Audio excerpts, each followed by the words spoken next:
So picture a tennis court. Mm-hmm. Okay, so you know how a tennis court has like the two boxes kind of in the front?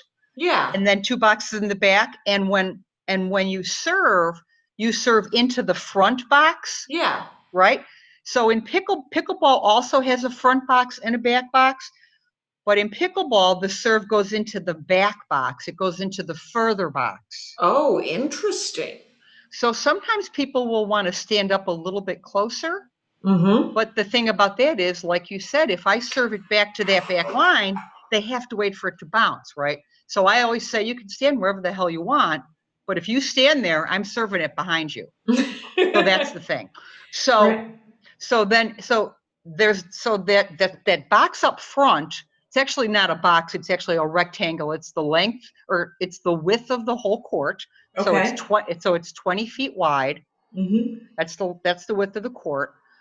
And there's a line 7 feet from the net.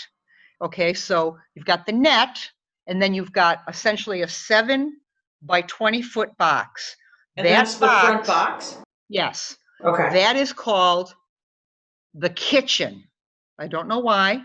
The real name for it. I think that the dog named it. Anyway, go. Probably. But what it is, though, the official name for it is the non-volley zone. Okay. Okay. And a volley is a ball hit in the air, not on a bounce. Mm-hmm. Mm-hmm. Right? So a ball comes over the net on a fly. If you're in the non-volley zone, you cannot hit it. Okay.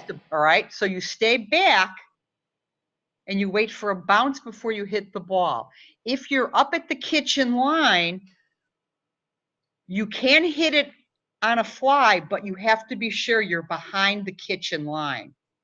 And that's the whole game? That's the whole game. The whole game, you can't be in that non-volley zone. You can't be in that kitchen zone. You can go in the kitchen to catch a ball off a bounce and hit it. Okay.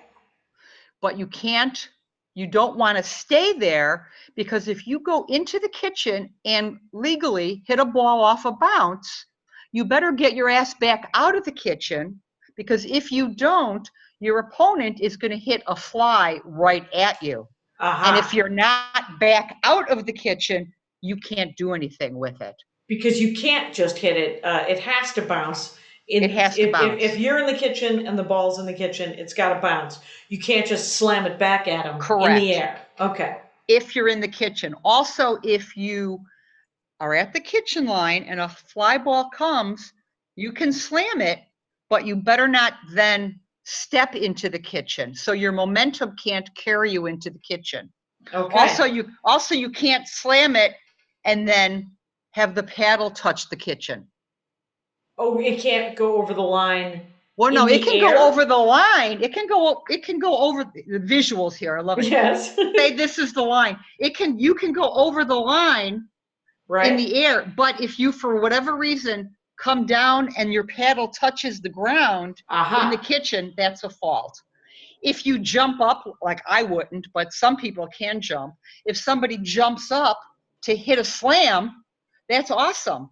But they better make sure they come down behind the kitchen line, because if their foot comes down on the kitchen line or in the kitchen, that's a fault.